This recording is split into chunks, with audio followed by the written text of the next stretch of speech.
अस्सलामुअलैकुम प्यारा ॿारो, कीअं आहियो अव्हां सभु। अॼु असीं ठाहींदासीं बटरफ्लाई यानी कि पोपट। उन लाइ असांखे मटीरियल खपंदो white page, black marker colours. अव्हां जी मर्ज़ी आहे, अव्हां जेके बि कलर खणो। मां ही 4 रंग खयां आहिनि: sky blue, black, yellow and purple. ही असांखे मटीरियल खपंदो बटरफ्लाई ठाहिण लाइ, मतिलबु पोपट ठाहिण लाइ। अचो त हाणे असीं पोपट ठाहियूं। कीअं ठाहिबो उहो मां अव्हांखे ॾसां थी। हाणे असीं जेको आहे सो ब्लैक मार्कर खणंदासीं। हथ हीअं करे असीं हिनखे ब्लैक मार्कर घुमाईंदासीं। बिल्कुलु हथ थोरो हीअं खोले करे पंहिंजे हथ जे चोगिर्द ब्लैक मार्कर घुमाईंदासीं, लास्ट ताईं। थी वियो। वरी असीं हितां ई स्टार्ट कंदासीं, पर हथ हीअं बंदि कंदासीं। हथ बंदि करे असीं स्टार्ट कंदासीं। ईअं ई सेम टू सेम बिल्कुलु ईअं ई कंदासीं। हीअ असांजी हिकु साइड ठही वई, ॿी साइड बि बिल्कुलु ईअं ई कंदासीं असीं। सेम वरी ॿिए पासे ॾांहुं असीं ईअं ई कंदासीं। थोरो हथ खोले करे असीं हिनजा पोपट ठाहींदासीं। हीअं असांजो ठहंदो वेंदो बिल्कुलु हीअं। वरी हिन जे हेठां हथ खे बंदि कंदासीं, पंहिंजे हथ खे बंदि करे वरी असीं ईअं ई ठाहींदासीं जीअं पहिरियां ठाहे चुका हुआसीं असीं। हाणे असीं हिनखे सिधो करे रखंदासीं। ॿई साइड असांजो ठही वियूं। हीअ असांजे हथ जी मदद सां पोपट जा पर ठही विया। वरी हाणे असां हिनखे डबलिंग कंदासीं। वरी असां हिनखे हाणे डबलिंग कंदासीं। ईअं हिन समूरे खे असां डबल करे वेंदासीं।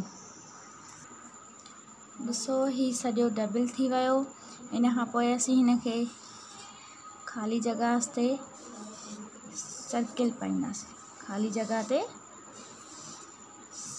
पाईंदासीं। जीअं हिकु पोपट खे नेचुरल ब्यूटी में हूंदा आहिनि, सेम ईअं ई सेम हिन साइड ॾांहुं ईअं ई। असांजे हाणे जेका आहे सो पोपट जा पर ठही चुका आहिनि। हाणे असीं पोपट जो फेस ठाहींदासीं। असीं हाणे पोपट जो फेस ठाहींदासीं।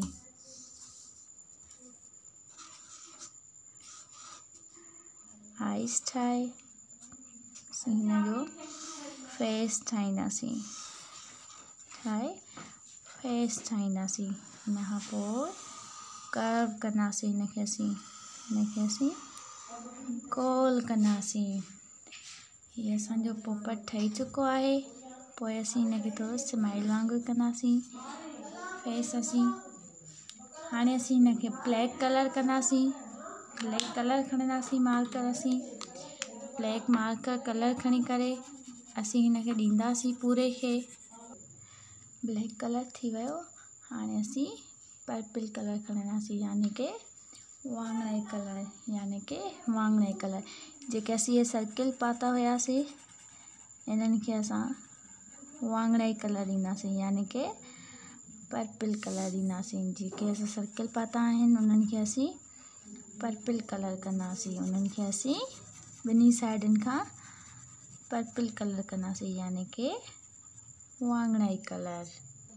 सभिनी खे पर्पल कलर असीं करे छॾियोसीं इन्हनि सभिनी खे। हाणे असीं येलो कलर खणंदासीं।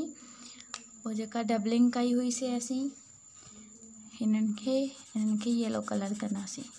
जिन खे असीं डबलिंग करे चुका हुआसीं उन्हनि खे असां हाणे येलो कलर ॾींदासीं यानी कि फिको कलर यानी कि फिको कलर कंदासीं। ईअं पूरे असां हिन खे डबलिंग वारे हिसे खे फिको कलर कंदासीं। प्यारा ॿारओ, हाणे हिन खे येलो कलर थी चुको आहे। बाक़ी रहनि थियूं ही 2 साइड्स।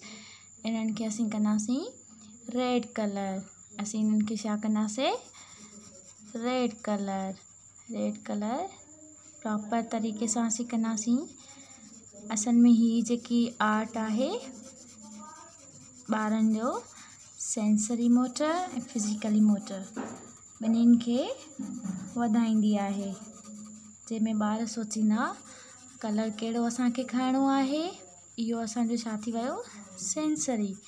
ऐं जॾहिं ही ॿारु कलर हथ में खणी करे यूज़ कंदो त इहो असांजो छा थी वेंदो? फ़ाइदो कहिड़ो थी वेंदो? फिज़िकली। इहो असांजो कहिड़ो फ़ाइदो थी वेंदो? फिज़िकली। हिन खे हीअं बिल्कुलु प्रॉपर तरीक़े सां बिल्कुलु सुहिणे नमूने सां कलर ॾियणो आहे असांखे, रेड कलर ॿिन्ही साइडनि खे। प्यारा ॿारओ, ही ॾिसो असांजो बटरफ्लाई तयारु थी वियो। उमेद आहे अव्हांखे ही वीडियो पसंदि आयो हूंदो। इंशाल्लाह वरी ॿिए दफ़े असीं ॿिए वीडियो सां तव्हांजे साम्हूं ईंदासीं। तेसिताईं पंहिंजो ख़्यालु रखिजो। अल्लाह हाफ़िज़।